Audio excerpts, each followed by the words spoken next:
and welcome back to my channel. I'm Britt, this is Coffee and Makeup, and today I'm going to be giving you all the royal tour of my foundation collection.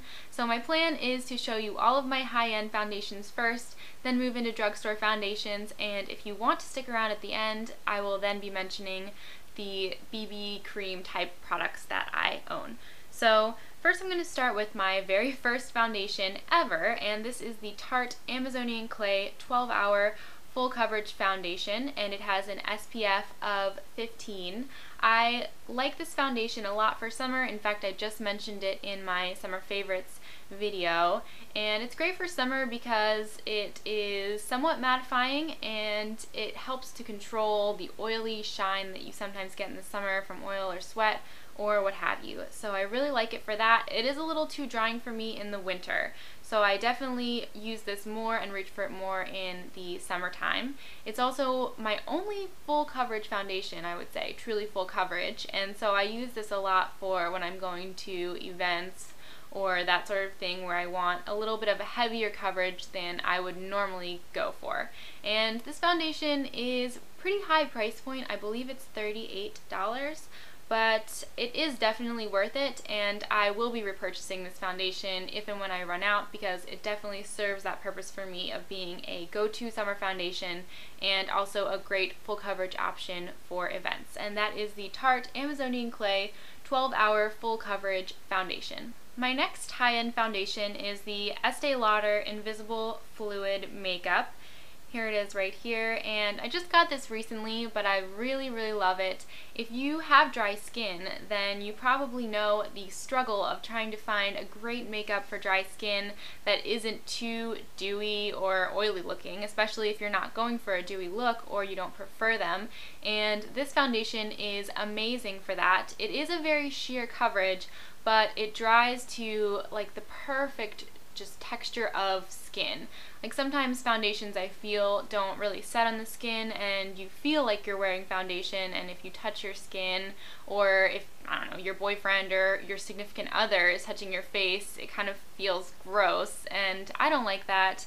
And this foundation definitely is great for that because it dries to just like a smooth and almost powdery finish, but it is not drying to the skin in the same way that some foundations are that have that sort of finish. So this is a good option if you don't need a lot of coverage and you just want an extremely natural feel and look. Okay, so that is all of my high-end foundations. I guess I didn't have as many as I thought, but yes, moving into some cheaper options. Here is my old favorite, my very faithful L'Oreal True Match Lumi foundation. I love this stuff, guys, especially for winter. I use this daily in the winter, and this, I can say without even a hint of reservation, is the most moisturizing foundation that I have ever tried. It is extremely gentle and very nice to the skin, especially in the winter when I have extremely dry skin. Because of my skin type, it really helps to seal in moisture, and it's just a great foundation for that. It is a very dewy finish, so if you don't like a dewy finish, then I don't think you'll like this product, but it is wonderful if you do prefer a dewy finish, and especially if you have dry skin. And I would call this a medium but buildable coverage because I feel like I can achieve more of a full coverage with this foundation if I work at it. So that is the L'Oreal True Match Lumi foundation. Another foundation that is similar to the L'Oreal True Match Lumi is this Flower Cosmetics foundation. This is a Drew Barrymore line, and I believe that it's only sold in Walmart. And I saw it recommended by another YouTuber for dry skin, so I thought that I would give it a try. I made the pilgrimage out to Walmart and picked this up, and I do like it, although it's not one of my favorites. The coverage is extremely sheer, which I found a little bit surprising because the formula is pretty thick, but it doesn't really give you that much coverage. It is a dewy finish, but I feel like it doesn't achieve as much of a flawless look as the L'Oreal True Match Lumi. It seems to get a little patchy on me and a little bit clingy on my dry areas. So while I do recommend this foundation if you're interested to try it, it isn't my favorite ever, and that is the Flower Cosmetics foundation. Next up is the Neutrogena Healthy Skin Liquid Makeup, and here it is right here. I reach for this makeup a good amount. I feel like it has a pretty natural look on the skin, and it's not too dewy and it's not too mattifying. It's a very good middle of the road finish foundation. The things I don't like about it are that it definitely pulls more pink toned and I have yellow undertones. So even though I feel like it's the right darkness, sometimes I feel like it's not exactly the right undertone or shade, and I feel like it's basically the entire line that runs a bit pink. So that's one thing I don't like, and also this doesn't have very good coverage, and I feel like especially if you want to cover redness like rosacea or anything like that, acne, this doesn't help a lot, especially I'm guessing because it runs pink toned, it seems to not cover redness very well. So that is the Neutrogena Healthy Skin Liquid Makeup. Next up, I have two Almay products. The first is the Almay Smart Shade Smart Balance Skin Balancing Makeup. Here it is right here. And this is one of those foundations that I can just honestly say it's not very good and I don't like it very much. I got it from my mom, I believe. She just didn't like it either. And it doesn't have a very wide shade range at all. It's supposed to somehow like smart balance adjust to your skin tone, but I mean, how is it supposed to do that? It really doesn't. I just wouldn't recommend getting this foundation at all.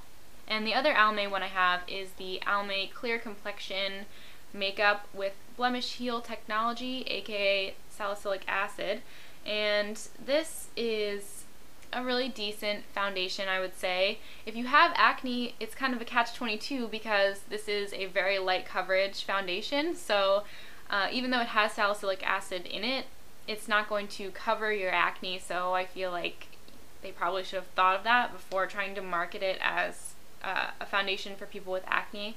So it might be better just to get a salicylic acid treatment and use that under your foundation, but that's up to you.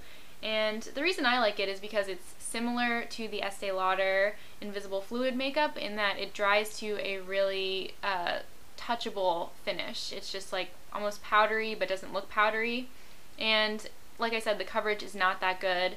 And this one also has kind of a pinkish undertone and also a little bit of a gray undertone, I've noticed. So it's a little strange in that sense, but I do like the texture of the foundation and I definitely reach for this quite a bit. I sometimes mix it with the Estee Lauder foundation because I feel like they're similar in their formulas if I need to get a shade that's in between those. And that is the Almay Clear Complexion Makeup.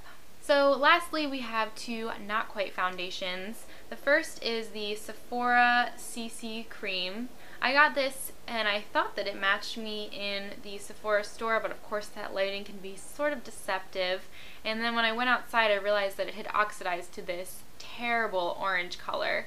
And I just wouldn't recommend this product for that reason unless you have orange skin, which would be strange, but yeah, it just doesn't look like a skin color and it just oxidizes something terrible. So that is the Sephora CC Cream, wouldn't recommend it. And next I have the Maybelline Dream Fresh BB Cream, and here it is right here. I got this a long time ago and I believe they've come out with a few more shades now, but back when I got it, the only shades that were available was light, medium, and I believe medium or something like that. So it's not a very good shade range, and even though it is a BB cream, you want to get something that's close to your skin tone, obviously. And this pulls very pink, so if you have pink undertones, I would recommend trying it. Otherwise, I would stay away. Personally, I can't really wear it, and I just use it as sort of a color balance if I get a product that is too yellowish.